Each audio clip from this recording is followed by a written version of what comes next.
Hello, ladies and gentlemen, and welcome to a special episode of Up the Poshcast. It's our prediction special where we predict where Posh are going to finish this season. And there were some fairly bleak predictions on this episode.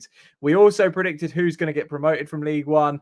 And at the end, we do some crazy predictions. And there were some genuinely wild shouts in this. So it's really worth sticking around for. In this episode, I'm joined by Lodz, Ash, Max, Harry and Dell, and I'm John. An important note as well is this episode is sponsored by Smith's Motor Group. They're an award-winning dealer of new and used Hyundai vehicles.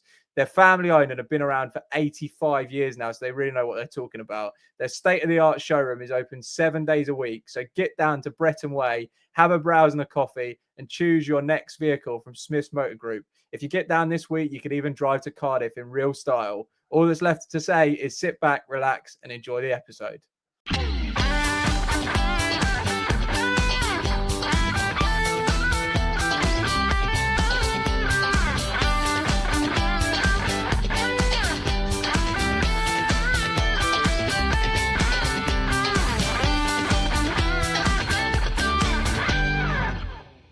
We are starting with a big one, and that is where are Peterborough United going to finish this season in League One? Ashley, where are Posh ending up? This is a difficult one, isn't it? A few weeks ago, we recorded with DMAC and he said, look, as we go into every season, promotion is always the aim. I really do not see that happening this season. I don't think that I'm as negative as everybody else. I'm going to go with a conservative improvement on last season and finish us in 16th position, as I do believe that there are 8 teams at least worse than us that will finish below us and will end up with lower points ultimately. I don't think it's going to be a particularly strong start to the season. I think that we may be chasing our tails come November, December, but what does Fergie do every single year? February, March comes around and he pulls it out of the bag. And I think it's going to be another one of those where we just manage to pull ourselves away. We go in and then we have a comfortable 5 or 6 games this season rather than the 2 or 3 that we had last season ultimately. So, yeah, let's go with that 16th.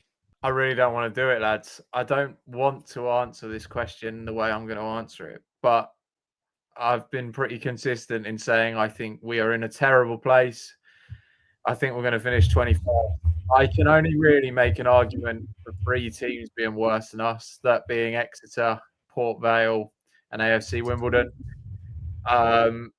We know what Fergie's like with a really good team. He makes them look unbelievable. When he doesn't have the tools at his disposal, he is not the best in a relegation dogfight. And I just don't, you talk about improvements on last season, Ash, I just don't know where they're coming from. I think, yes, maybe the goalkeeper's improved, but we might not see him till X amount of time now. The centre-backs are still a concern. The full-backs are still a concern. We're a midfielder short. We don't have any goals going forward. We've lost Poku. We've lost Kiprianu. We've lost Ricky J. Jones.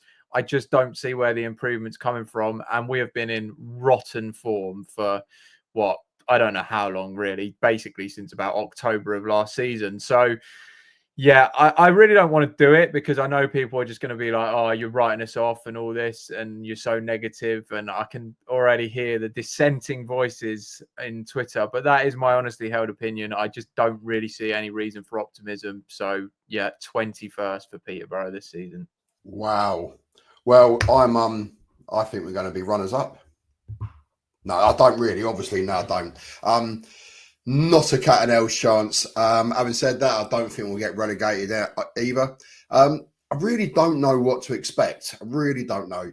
If we was to go over pre-season and the games that we've seen, I think we're in a little bit of trouble, if we're honest. But I'm going to forget about pre-season and the performances, and obviously you don't take the results into it. And I don't know, it's going to be a mid-table for me. I can't see relegation, can't see promotion, can't see playoffs. I think it's just going to be another season of a little bit of misery, a little bit of excitement. So I'm going to go 14th. And I think I'm being a little bit optimistic with 14th. But, you know, I'll take whatever. If we get promoted, excellent. If we get relegated, oh, well, it is what it is. But for the sake of doing a prediction, 14th. 14th is also what I've got. It is a bit of a finger in the air job. I'm going to continue the theme of pessimism. There are a lot of big players we've lost, and I agree, John. I don't think we've replaced them. If I was going to put a positive spin on it, which is why I've probably gone a little bit higher than what Ashley and John have, it's that our squad this time last season was probably worse than it is right now. Mills is an improvement on Sparks. I'd like to think that Sam Hughes is a big improvement on Manny Fernandez. The new defender, Dave, I think he's probably going to be an improvement on Oscar Wallen. And whichever right back we start against Cardiff, I think will be better than Sam Curtis. And then we've got the goalkeeper to come back from injury as well. So as much as we've probably lost a couple of really good attacking players, I think defensively we have definitely sharpened up compared to the first half of last season. But I do agree. I think we will probably struggle fighting anywhere near the playoff spaces. I think there's a question over who still comes through the door. But if I'm going on today, and we're recording right now on the 27th of July, a week before the season starts, I'm going with us to be 22nd. So I'm actually even more pessimistic by one place than John is. On the positive side, you would think that when Hughes came into the side, we shored up the defence, performed a bit better, had our 9-match unbeaten run, and there was signs that even with younger players like Dornelli and Mills, that we were capable of getting results out of games, and that is still true. But when I look at the amount of options that we have lost in both midfield and and going forward, I really do think that we're one injury in any given position away from really, really struggling against literally any team. And I think this is no more obvious than the way in which we played and performed this pre-season against 3 League Two sides in MK Dons, Colchester and Grimsby, where, well, we scraped past MK Dons. We drew with League Two Colchester with what was more or less a first 11, and our second string side was capable of really being played out of the game a lot by Grimsby, who are probably a mid-table League Two side.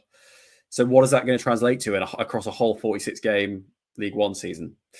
I think it's also so much pressure to put on players like Brandon Keller, who are coming in and essentially expected to lead the midfield, and that we may see that there was, reasons why he was actually in and out of a Bradford side in League Two last year when you're compounding over 46 games. So unless we get in some serious talent, 2 or 3 more faces which are capable of adding to that depth, I'm going with 22nd today.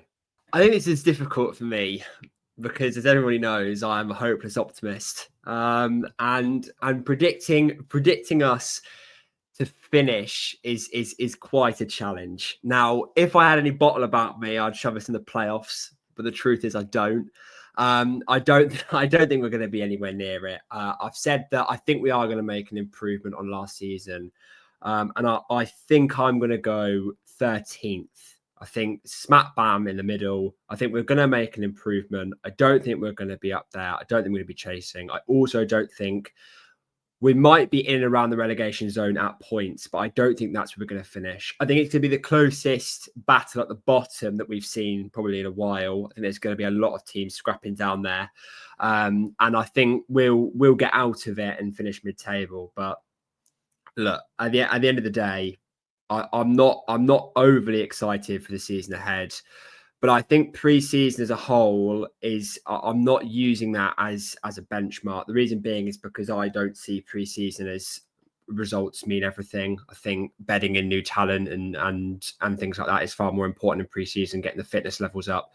I think that's far more important benchmarks to base a pre-season off. And in terms of that, we've had a really rigorous sort of run in pre-season. So look, I'm happy with where we're at. I'm happy with the levels. Probably not happy with where we finish. Obviously, we want to be competing back at the top. I don't see us doing that this season. I think we're going to finish 13th, sort of that sort of area of the league, and that will be a stark improvement on last season.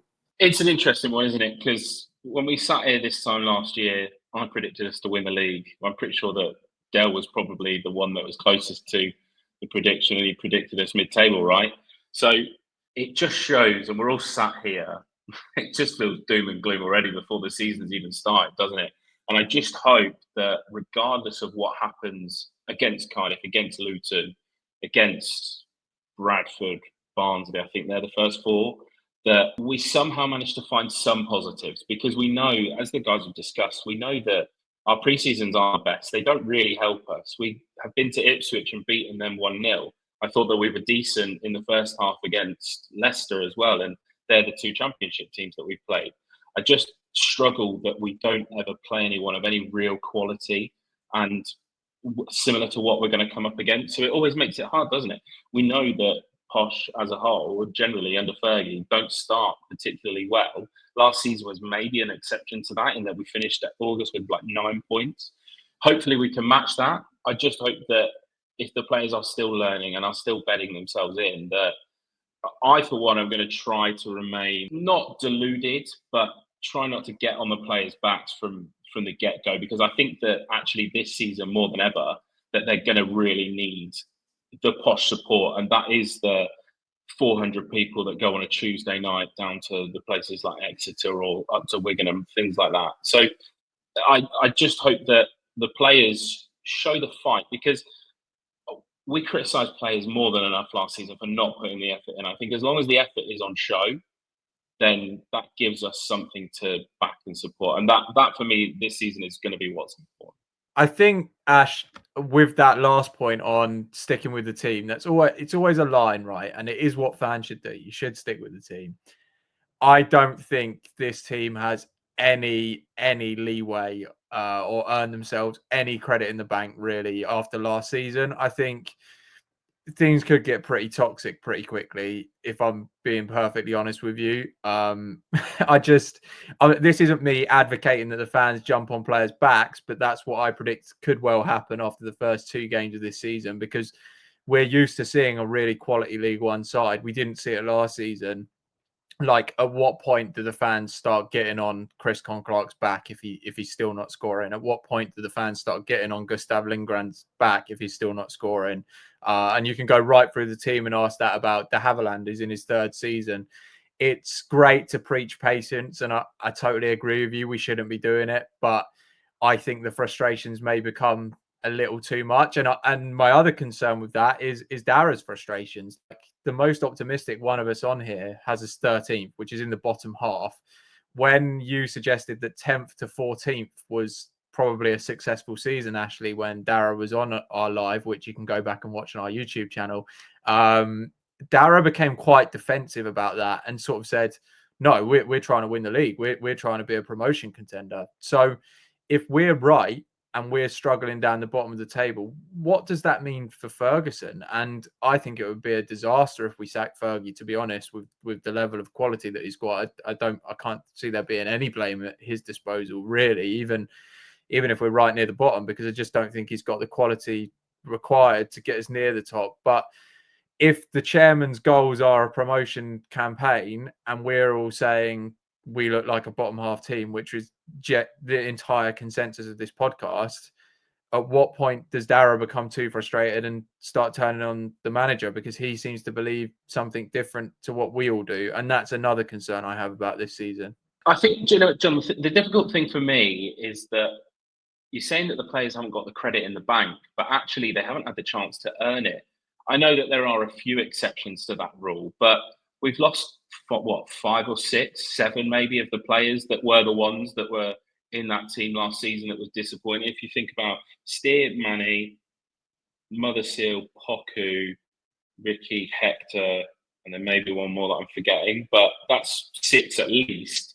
The rest of them, like, I know that we're saying about Gustav and we're saying about people like Brad, but ultimately they haven't had the game time to truly show that they've been poor. Yes, Conclark is maybe an exception to that, in that he had the chances. He maybe didn't utilise those chances towards the end of the season. And ultimately, those last 3 games, yes, they were what we were judging them on at the time, right? But a lot's changed since then. We've sort of changed the way that we're playing. We've brought in what I think are going to be exciting players, even if that's only in spells, the likes of Lisby for 15, 20 minutes at the end of games at tired legs. Frith, he looks like he's going to be a good player. He's finished well on Friday night at Colchester. So I think that it's unfair to say that the players haven't earned the credit in the bank, because ultimately I don't feel that they've had the chance. We know that when Hughes came in, Wallen improved dramatically, and hopefully that's something that can continue this season. And then yes, we look at the right back position. That's my massive concern going into the season. I don't think that either of those two are good enough at the moment. And we say that Sam Curtis was where we were last season at the start of the season, but I'm not sure that either of the two that we've got at the moment are any better. And so then we talk about Harley Mills. He's only played like 8 games last season. So again, is he somebody that's had the chance to build up the credit? Yes, he has, because he scored at Wembley. So, and that's the difference, isn't it? Is that a lot of those players that played at Wembley are now not here, or have moved on to other clubs, or are not part of the plans. You think about Alex Bax, again, it's not fair to judge him. Yes, injured, potentially out for 4 months, right? So that's what I'm saying, is that I think it's very harsh to say the players haven't got the credit. Ultimately, they haven't had the chance to earn it. That's the way that I see it right now. The way I see it is last year is a void season, and this season is what should have happened last season. You know, we lost some proper key players, etc., etc. And last season was the start of the rebuild, or whatever you want to call it. And it all went tits up. Let's face it, it didn't happen. It didn't work. It was, apart from winning a trophy, which is great, it wasn't a great season. I think this season is where we build for the success for next season. Is that making sense? So we're a year behind where I think we should have been. Last season will be this season. Finish mid-table to push on for next. So, yeah, we've got some players that need to up their game. And as you said, Ash, some of them don't have any credit because they've not been given the chance. We've got some players that, you know, let's look at Sam Hughes, for example. I have been very, very impressed with him during pre-season. I think that's my standout. So I'm excited to see what happens with him and the new boy Dave, or Wallen. I think it will be Dave, as we said about Harley Mills. We can see they've all got a little bit that can bring to the table, and they need to have that consistency playing. And hopefully this is what's going to happen this season. Because also, when we take into consideration last season, the amount of injuries we had as well, you know, it's not been great. So I'm putting last season down as a void, and I'm having this season as the build-up for a successful season next year, providing we you know, the players come out and put the effort in like we've always said, and, you know, chase everything, and you look interested. That's a big thing for me. Look interested, because there's a couple of players that haven't looked interested, if I'm honest. We won't name names, but we'll just make sure that coming up, whatever the result is at Cardiff, I just want to see that they are going to be fighting for that badge, the new badge the season later. They're fighting for the badge, and I'll be happy with that. And then sort of build throughout the season. I'd go 14th, and I think that would be a successful season, if I'm honest, with the squad that we're trying to put together. Next season is when we really should be judging. So I'm looking forward to it. I really can't wait. You know, everyone knows that I love going on, you know, all the away days and whatnot. So can't wait till Saturday. Cardiff away. You know, it could even be 9 o'clock in the morning for all I care. I am so looking forward to it. Can't wait. Well, yeah, I'm also excited for the start of the new season, but I'm treating it with trepidation as well, because I think we're about to talk about our top 2, and it wouldn't surprise me if Cardiff City and Luton Town appear in somebody's predictions here. So we're going to go around the table, and we're going to talk about who we think are going to finish as the top 2 in League One. So Ash, give us your champions and your runners-up. I am going champions as Huddersfield this year. I think that bringing in Alfie May is a massive signing for them. And they had Joe Taylor as well last season, but he was injured for a fair bit of it. Obviously, there was a patch, wasn't there, where they basically didn't score in 2025, and I think that we were part of that. I don't think that goals are going to be a massive issue for Huddersfield this season, and I think that they will score their way to winning the league. They were a relatively solid outfit. They were never, when they were losing games, they weren't losing them by big margins. It was just purely the fact that they couldn't score the goals. So, yeah, Huddersfield to win the league, and then I'm going to go Cardiff second. I think that ultimately, when you come down with that strength from the Championship, that they'll be able to bounce back up, and they'll get the crowds going, and they'll start to fill their stadium towards the end of the season, and then their fans will be able to drag them over the line to finish off strong. Do you know what? I can't disagree with Huddersfield may actually succeed. I have no liking for Huddersfield at all. But looking at some of their signings, I think they're going to be up there. I generally think they're going to. I can see them getting promoted. I'm actually going to have them down as first. And like you, Ash, I'm actually going to have Cardiff down as second. Again, a big club shouldn't really be in the English Football League like any other of the Welsh teams, but they are a big club. So I could see them going straight back up. Just want a quick mention for the other team that come down was that Luton Town. I actually think Luton's going to get relegated. I know we ain't got a relegation zone, but I actually think they're going to go down, up and down like a yo-yo. So, but yeah, let's stay on track. Huddersfield and Cardiff first and second, in my opinion. Well, that is crazy, Dale, because I've got Luton as league winners. I think when I look at their squad and what they've still got in their squad, they have got a lot of players who are way too good for League One. I get that their momentum probably isn't quite heading in the right way over the last 2 seasons, but when I look at them, what they've got on the pitch, they look bloody strong. And probably on paper, I think they've got the best starting 11 in the league. Second, and they're a very popular pick, is Huddersfield Town. We've seen what they've brought in up front in May, Joe Taylor. They look like they've got goals throughout their squads. The only concern is their manager in the sense that he's not managed before in Lee Grant. But I'm going to back him he's got good reputation in a coaching sense. So I'm going to back him to have a very successful first season in management, a bit like Chris Davis did with Birmingham last season. So yeah, that's my top 2, Luton, Huddersfield.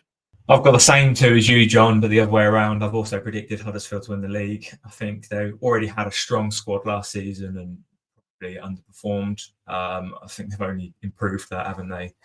And I think last season where Birmingham were in the league, Huddersfield probably felt like winning the league was going to be a challenge for them. This season, I think that'll be their aim to win the league. And then just echo what you said about Luton. They've managed to keep a lot of big names. And there's a reason why the bookies have got them favourites. So I imagine they'll be right up there from the beginning to the end of the season. I'm going with number 1 as Cardiff on the basis that they drew so many games in the Championship last year. So you've got a borderline Championship side there anyway. It wasn't like they were pumped in the second tier last year. And with a club of their size, stature, I think they will bounce back, and they'll bounce back relatively easily. 90 plus points for Cardiff. My team I'm going for as second is Wycombe Wanderers, who just missed out last year, finishing third, having been in the top 2 for a large amount of the year, have signed astutely. Like, we just got David Akugbe. Well, they got Taylor Allen. They are likely going to get Connor Taylor as well. The positions that they needed, like centre-back, and also just building out the midfield, they've done it already. They are way better on paper than they were than the team that finished third last year. So for me, it's going to be Wycombe Wanderers in there at second. I'm not really predicting any surprises. Teams like Plymouth, Huddersfield, Stockport, they're all going to be up there, round and about the top 6 as well. Yeah, it's Huddersfield are in first place for me. I just think their project looks fantastic. The players that they've got and the business they've done is awesome, and it's sort of the same reason everybody else has Huddersfield first on here. For those who have, all very, very, very similar reasons.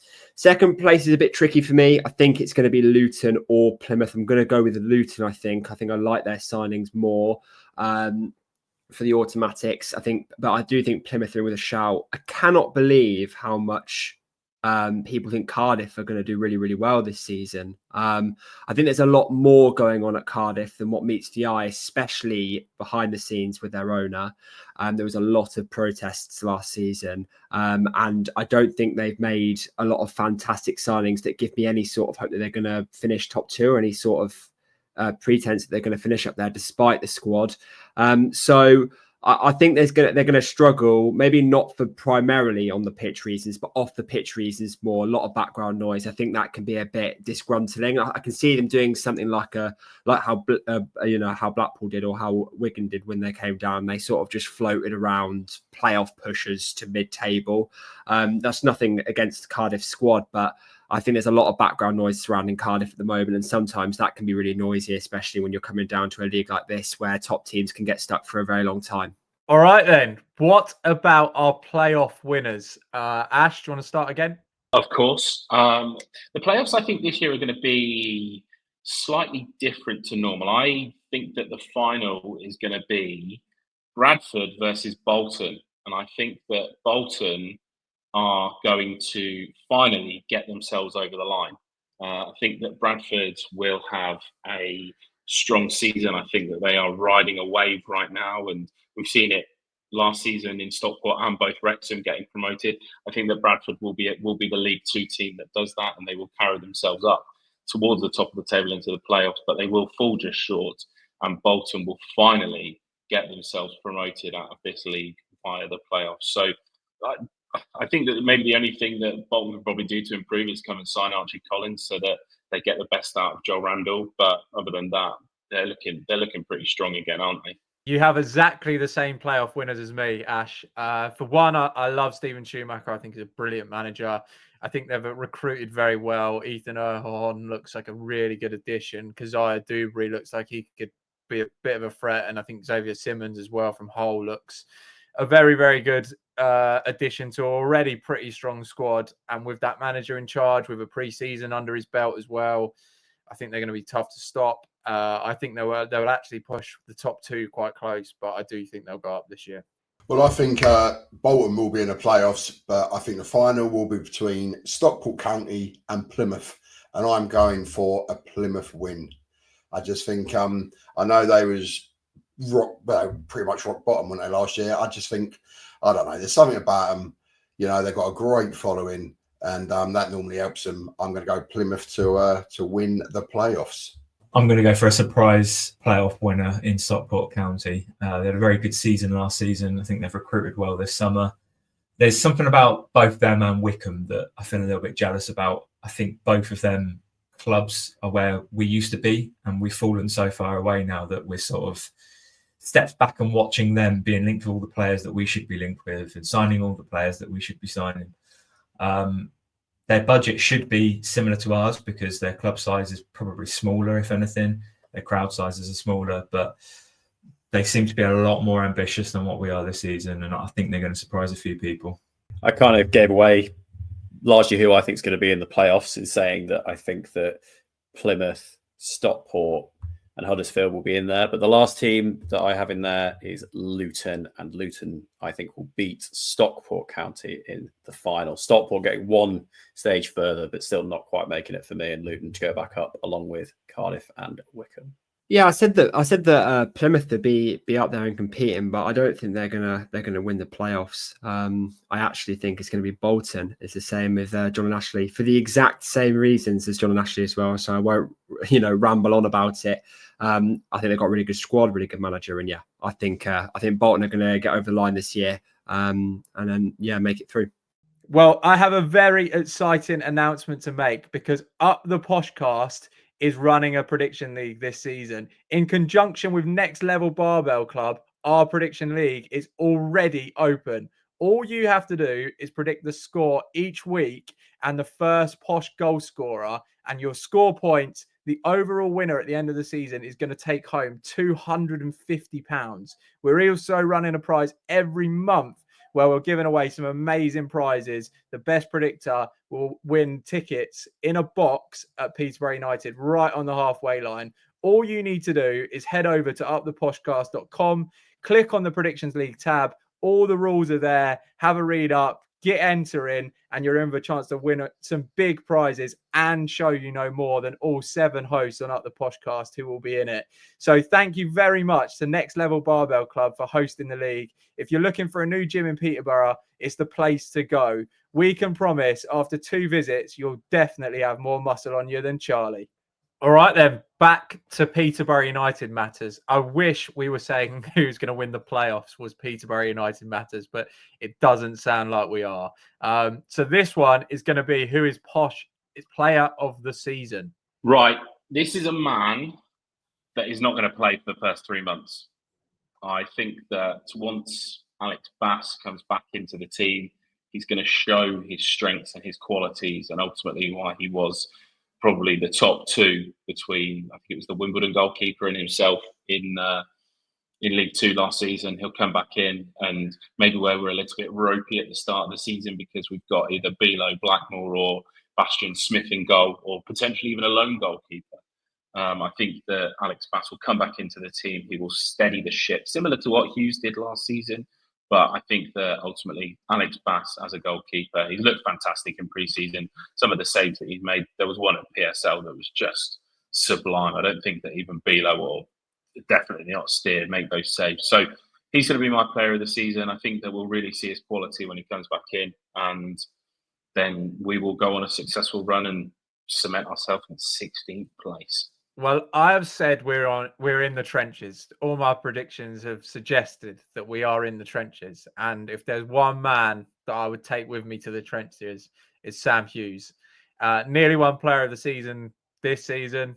And I think with a full 12 months at the club, let's say, I think he's going to be our man. I think the defence will be tested a lot. I think he's going to be shouting a lot. I think he's going to be very busy. Dale, you've already spoken about how impressive he's been in pre-season, and it is noticeable how much better he looks than every other centre-back that we had at the club last season. I'm discounting Okagbu in that because I just haven't seen enough of him, but certainly Hughes has been the standout in the centre of defence. So I'm going to go with him. I think he's, you know what you're going to get with Sam Hughes. I'm not shouting from the rooftops about that addition, but I think he's a very solid League One player. And that's more than you can say about a lot of this squad. I got a couple of nominations, I think. I was thinking about Keller. You can see that there's something about him, and I can see that he'll like open up gaps and spaces, but I am going Sam Hughes as well. Because I think it's going to be a tough season. I think a lot of it is going to be in the defensive side of things, and I think Sam Hughes will shine. We've seen his progress since he first come to us on loan. Obviously, now we got him permanently. I generally think Sam Hughes will be that player of the season because he'll keep us out. He'll win us more points than he loses by his clearances, and I'm popping up with a few winning goals, I reckon. So yeah, I'm with you, John. Sam Hughes. Dale, you've mentioned the one I'm going for. I'm going for Brandon Keller. I think he will end up being the best midfielder we've had since Grant McCann. I know I said that on the group chat and got slaughtered for it, but I do stand by it. I think he's going to be very physical. I think he's going to get around the pitch. I think he's going to have a really good passing range. I think he's going to be a tough tackler. I think he's going to be everything that we want in the middle of that pitch.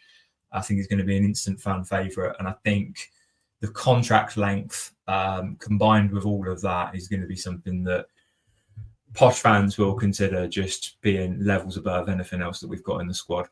Peterborough United had the number 1 and number 2 best dribblers in the whole league last year at the club. Number 1 was Kwame Poku and number 2 was Kean Hayes. And Kean Hayes will take that step up and be Peterborough United's player of the season next year. Once he can add end product to his unbelievable dribbling, he will be there. And we've already seen against some of the League 2 teams like MK Dons and Grimsby that he's there. He's able to create chances and shoot against teams of that caliber. And I'm sure he can do it in League 1 as well. No problem for Kean Hayes getting our player of the year this season. Harry, I think I might have a problem for Kean Hayes in getting our player of the season, in the sense of, are you even confident that he starts? Are you certain that he starts ahead of Declan Frith? Because I'm seeing him being a bench warmer as it stands. Look, maybe he doesn't start the first couple of games. He will be there. He will be there no matter what by the end of the year. Well, my player of the season has already been mentioned, and it's Brandon Keller. I am really excited to see him play. Something that's really impressed me since him coming in has been, I think there was a lot of questions about whether Brandon Keller was going to perform to the highest level, only making, I think, 20 league starts for Bradford last season. Hadn't got a lot of experience under his belt, and he's come in, he's really impressed me. And I think the biggest thing that's impressed me is his ability to progress and his work rate as well. He clearly wants to play for the club. And that's something that I really want to see, especially in midfield. And I think Brandon Keller's going to do that. And I think he's going to have a standout season as soon as he walks through the door. I can see him being the next big thing for us. So yeah, Brandon Keller for me. There was no other choice really for me. Yeah, do you know what? I think that we maybe need to be a little bit careful with Brandon Keller in terms of putting too much pressure on his shoulders. Like, this is a lad that is 19, 20, I think, 21 maybe. He's played 20 league games. We know that he's very good. I'm not going to argue that at all, but I don't want the pressure to be that you are expecting him to be the man that makes the difference in every single game, because I want to use this reference sparingly, but we've seen it with Jude Bellingham for England, in that the pressure that was put on that man's shoulders to be the next big thing for England and carry England to a Euro trophy or a World Cup.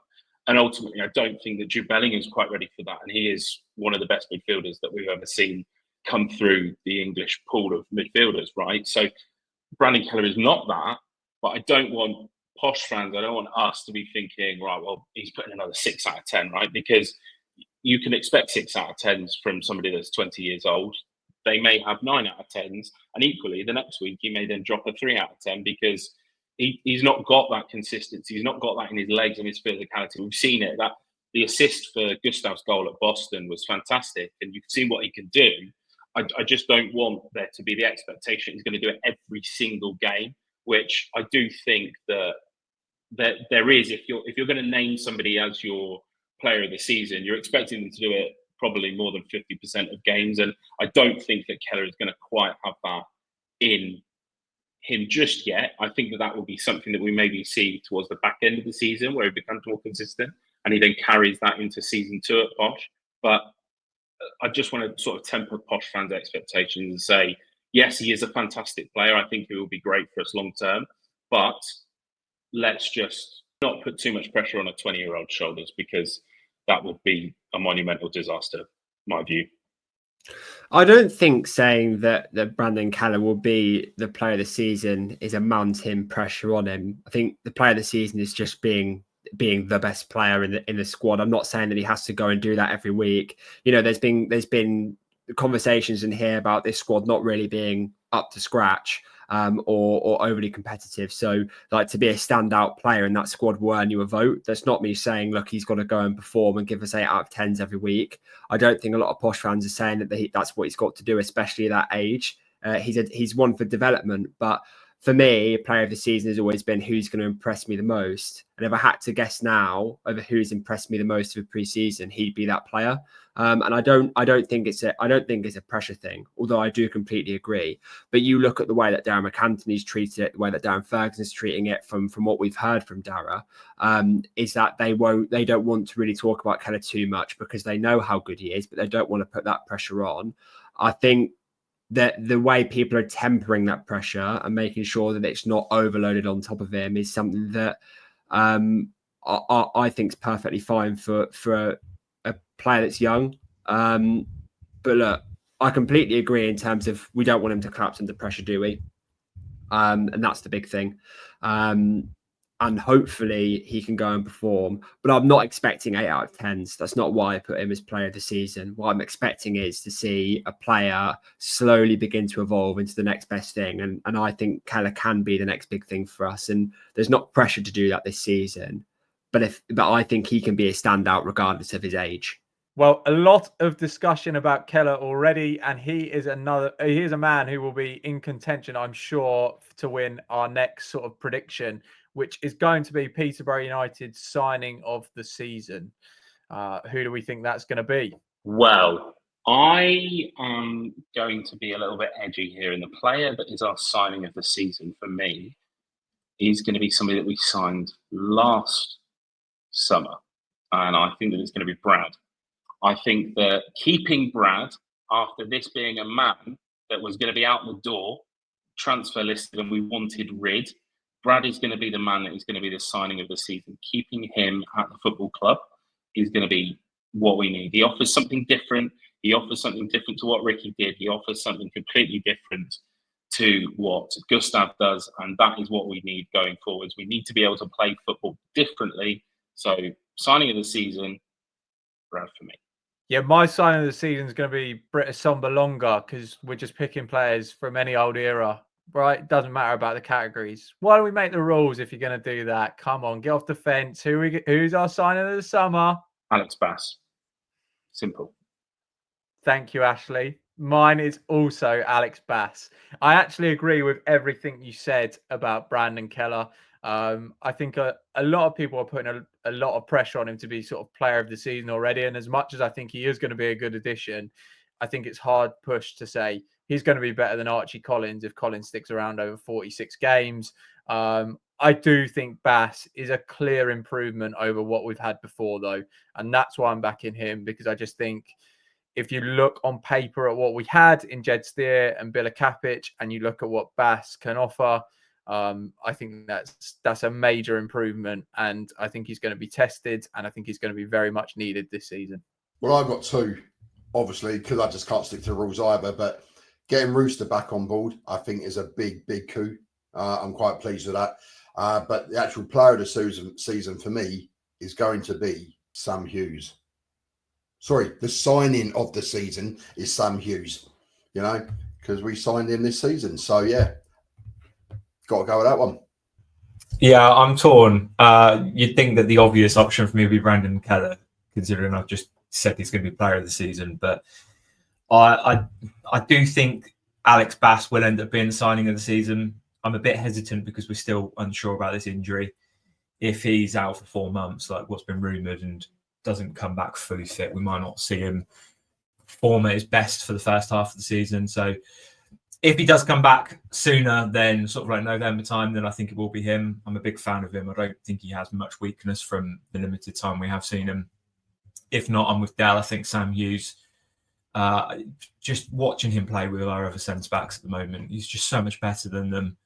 He's also a much better leader than anything we've had in the last few seasons.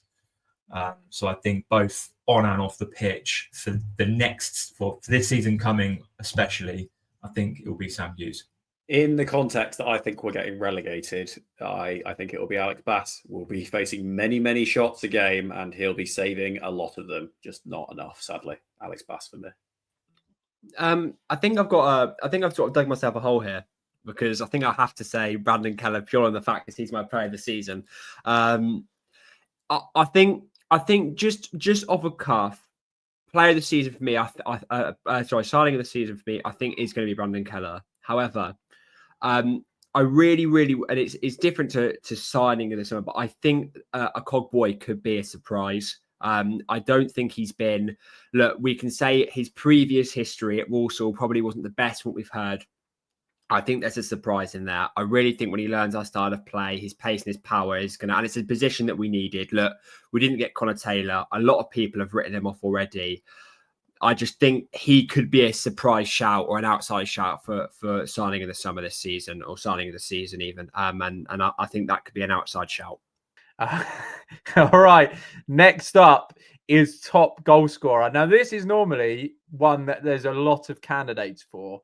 And it's quite difficult to predict. I think it's difficult to predict this season, but I think it's difficult for a different reason, in the sense that there just isn't really any standout candidates at all. So I'm very interested to hear everyone's opinion on this, because I think we could get quite a diverse selection of picks. Ash, who are you going for? I am going to go with Harley Mills, because I think he's going to be on penalties for us. And I think that there's a high chance that with what DMAT told us about Rooster and his corner set pieces that he's drilled in, I think there's going to be a lot of penalties awarded for us through players holding on to our players and struggling to defend our set pieces. And ultimately, I think that Harley Mills is probably the best man to take the penalties. We saw he absolutely binned one against Wrexham, didn't he, in that penalty shootout? And he just looks confident when he steps up to a dead ball. So I think that Harley Mills will have what will ultimately be a standout season from left back, similar to what Burrows did. And he will be our top goal scorer, because I think that actually what we're going to see this season, I know that, John, you're not so confident on there being lots of goals. I actually think that we're going to see more of a level playing field, and that we're going to have lots of players that score between 8 to 12 goals. And we're not going to have that player that gets the 15 to 20, unless, of course, we sign a new striker that then is a 20 to 25 goal striker. But yeah, Harley Mills for me as the top goal scorer this season. So my prediction on this is a little bit of a grey area. I don't think they're at the club. I think what will happen is we will be really struggling in January. I think by January we'll be really, really struggling. I don't think anyone will have over 5 goals by January. I think we will then sign a striker. I think that striker from January to May will outscore anyone else in this team. And that's my prediction. I don't know a name, but that's what I'm going to say is going to be our top goal scorer. Right. As you've just fucking copped me out, excuse my bad language for that, you need to now predict the top goal scorer between August the 1st and December the 31st. Pick a player, and if it's not Abraham Odoh, then you're going to be baiting the hell out again. Top goal scorer between August and January is going to be Sam Hughes. 4 goals from set pieces. Quality. Okay, so I'm going to predict. Bit difficult, because if he keeps his head together, or if he gets his head into the right place, I'm going Brad. Absolutely Brad to score all the goals. He will be the penalty taker, I believe, if he is playing. We've already seen he's had a couple of penalties himself, which I can see him being that. If he doesn't, our top scorer will be somebody that's not on the club, as John said. But I think it will be because I think it'll be because we will get another striker in. Because if Brad can't get his head into gear and do it properly, I have no confidence in Gustav. We have to sign another striker, because we can't go to season with somebody who can't play and somebody that's always suspended. So I'll put me on the line now, but I will go Brad being top goal scorer. Isn't this such a depressing time? Can you imagine us having this conversation when we had Ivan Toney or Johnson Clark-Harris in the squad? Like, to not actually be able to predict the top goal scorer in this squad to the point where we're naming fucking centre-backs and left-backs. This is embarrassing, isn't it, really? Like, we're all so pessimistic. I will keep it simple. I am just going to go with Gustav. I think he'll play the most minutes up front. I think he'll get a lot of tap-ins. Tom Nichols was our top goal scorer one season with 10 goals. I think it will be a similar case for Gustav this season. I've obviously backed Kean Hayes as my player of the season, but I think he'll be doing more creating than scoring, and he will be setting up Brad more than anyone else. Although I agree with the sentiment that it's probably not going to be that high a tally. I hope I'm wrong, but I'm going with Brad. I have a really horrible itch to say Kyle Lisby, and I really don't know why. I really don't know why. I've just been listening, and I just think, maybe, our Malik Mothersill replacement could be our top goal scorer. Something just, it has a nice ring to it. Can I say that though? Based on what we've seen, I don't really know. I think a safer option. It could, there could be so many options. I think Chris Clark could have a good season. I think Brad, if he can get his head on a swivel, could have a good season. I think I will go with Brad as a top goal scorer. I really do think there's a lot of goals in him, and that's something for me that I've seen over pre-season, that his movement and his ability to see a goal, and also the audacity to take shots from anywhere, really knows how to pull the trigger. I really like the look of him. Just, he's got to sort the maturity out, his level-headedness out, because if he doesn't, we are going to be in a serious problem. But yeah, I am going to say Brad. I'm going to bottle it again, but I am going to say Brad as our top goal scorer. Yeah, Max, it probably is a good job that you decided not to pick Lisby, because if you did, I'd have probably suggested that somebody like, Nicky Ajose might have been our top goal scorer this season. I think you've made a good point about Brad, though, and shooting from anywhere. I think that another man that probably needs to start doing that a little bit more is Con Clark. He's not had the strongest of pre-seasons, has he? And I just hope that he finds it, and he finds that National League Player of the Season form again that he had in the National League, right? And we see it, because he's somebody that we've not quite seen yet. So fingers crossed that he's somebody that we haven't really spoken about so far. And we're 45 minutes in-ish, and it would just be nice to see that connection that he's got and that flair that I think he's got in his pocket. It just needs to come out more. You know what? Question for you, Ash, on that: if Lindgren and Brad aren't scoring, could you see CCC going up top? Yes, I actually think I have suggested this in the group chat, or at least if I haven't suggested it, somebody else did, right? In that he has that ability, and you've discussed, Harry, in that article that you did, the runs that he makes and the pressing that he does is good when it's done correctly. He just needs to get that, and actually, if he's the focal man and he's the one that wants to take it on his shoulders, I think he has that about him. So I think that there is a chance, yes, that if those two don't fire the goals in Gustav and Brad, that we do start to see CCC heading up in the number 9 position and scoring goals for Posh. All right. Well, the last category that we like to do is something called a crazy prediction. Now, crazy prediction is something that you think there's a chance this could happen, but you don't really think it's definitely going to happen. We've all been quite assertive with our points over the last categories. This is more of a, this might happen. And if you go back and listen to last year's prediction episode, there are some crazy predictions in there that didn't come true, but there are a couple that actually they weren't too far off the truth. So we're all going to offer out a selection here of something that it may be a long shot, but is not impossible. I don't know really where to start with this, to be honest, because this time last year we were all so naive, weren't we, and buoyant in our predictions, and it was fun and exciting. Like I just said, we're 45, 50 minutes into this recording now, and it is very depressing.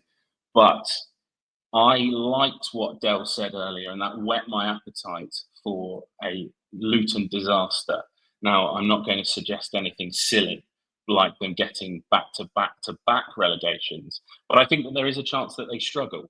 I think that Matt Bloomfield was very quick to jump ship at Wycombe, and that ultimately was probably the reason why Wycombe didn't finish second. And if somebody comes sniffing, and then, it doesn't even need to be up towards the top, does it, for Matt Bloomfield to jump ship? Because he showed it with Wycombe last season. He was happy to leave when they were second for a promotion.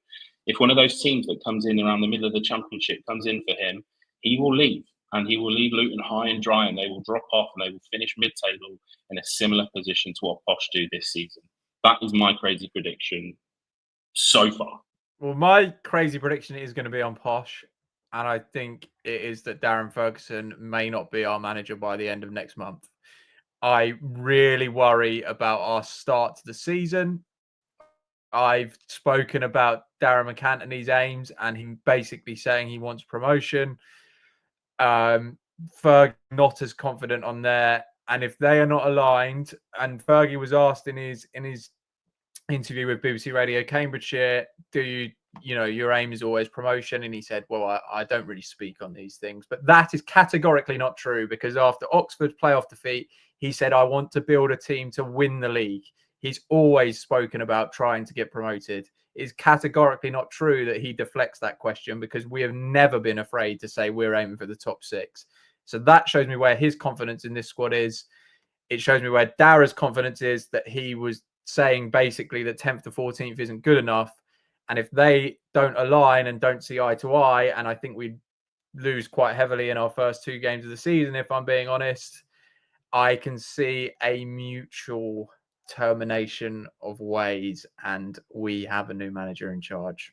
Well, last season I did actually predict, or my crazy prediction was Fergie wouldn't see out the season. I was actually going to say that again, but you know what? I'm not going to do it, because John just took it, and he's going to be gone by the end of next month. That's quite extreme.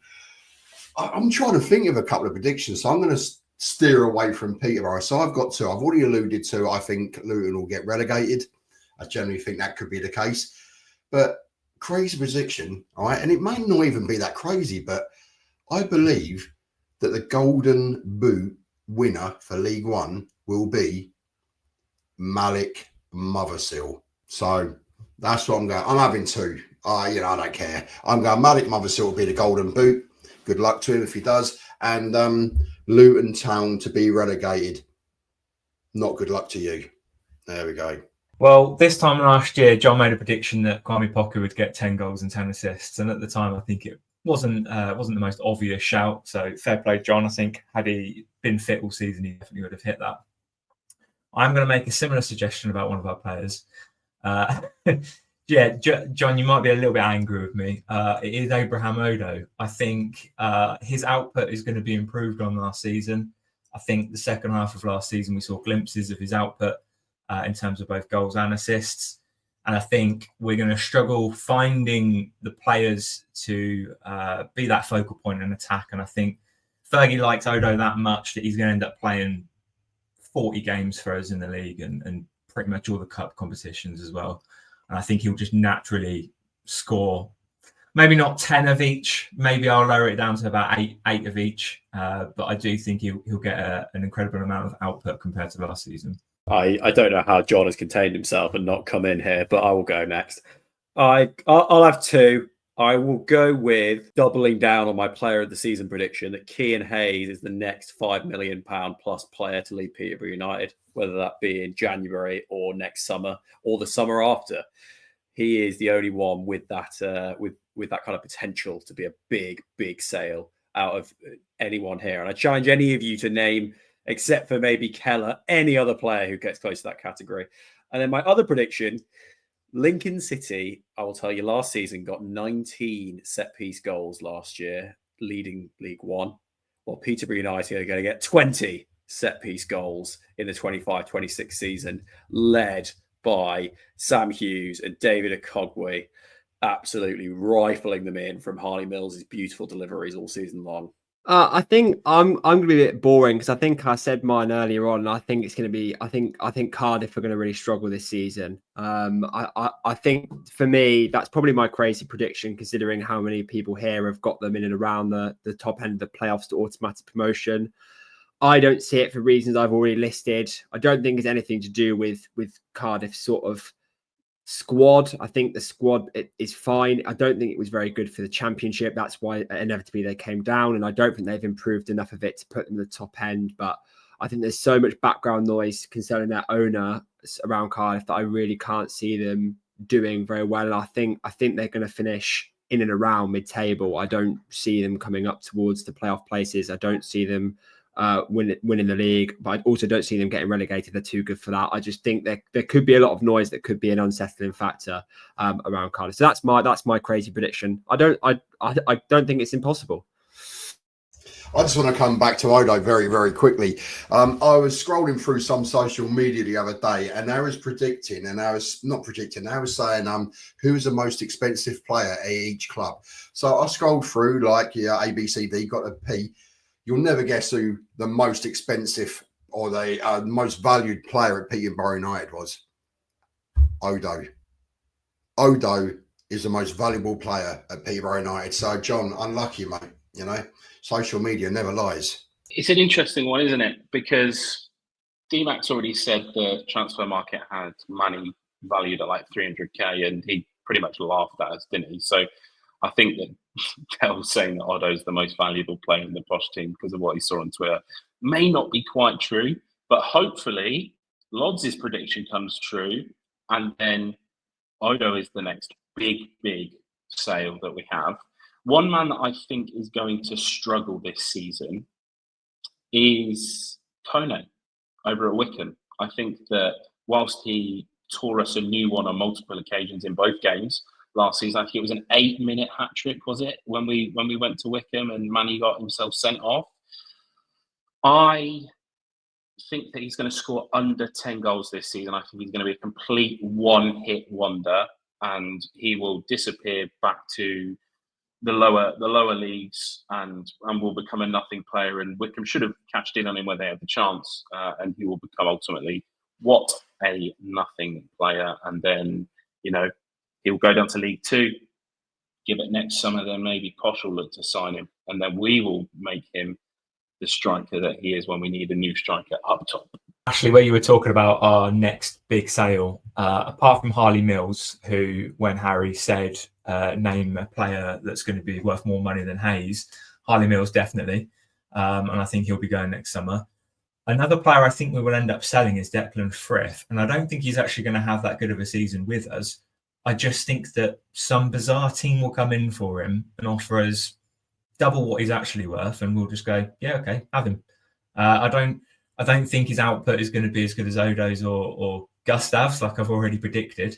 But I don't know. I think there's just something about him, and I don't know why Harry thinks that Hayes will be starting ahead of him, because Declan Frith hasn't been signed to sit on the bench. But I think there's something about him that some random club's just going to come in and offer us like 2 million for him next summer. I think Frith's got the versatility to start on the left. I think he displaces Odoh. Sorry, I'm with John to it. Not quite as violently as John is, but I don't think Odoh is that good. I hope he proves me wrong. But in the after the first 3 or 4 games, I think it'll be Frith on the left and Hayes on the right, personally. That's how. All right. Before anyone else makes some wild shout like Abraham Odoh is going to get 10 goals and 10 assists, we're going to wrap this segment to the end. I know it was called crazy predictions, but come on, let's at least have them a little bit realistic, Lodz. We will be back Friday, where we will be previewing Cardiff City away and the new season starting. I think we've got an entire full house of Up the Poshcast hosts attending that game. So if you see us walking around, we will have our pin badges on. Now, if you want one yourself, go over to UpThePoshcast.com, order it now. We might even get them out to you before next week's game, and you can wear it to the Cardiff City Stadium with pride, and we will all give you a wave and say thanks for listening. If you don't want to order a pin badge, still head over to UpThePoshcast.com, where you'll read loads of different articles and things like that. In the comments, we've actually got a big announcement, haven't we? We've hit 1,000 YouTube subscribers this week, which is amazing. So thank you all for your support. I'm still going to ask, if you're listening and you've enjoyed this, please do subscribe. We're going to have so much content over the season. And although we're at 1,000, I've said it before, we want to get to 5, we want to get to 10, and we want to keep growing. So we really appreciate your support. That's all from us. The next one will be the preview, and then we are back for another season of League One football. Up the Poshcast. Up the Poshcast. Up the Poshcast. The Poshcast. Up the Poshcast. Up the Poshcast. I think I missed out the opportunity to have a crazy prediction and predict the Posh women to win the league.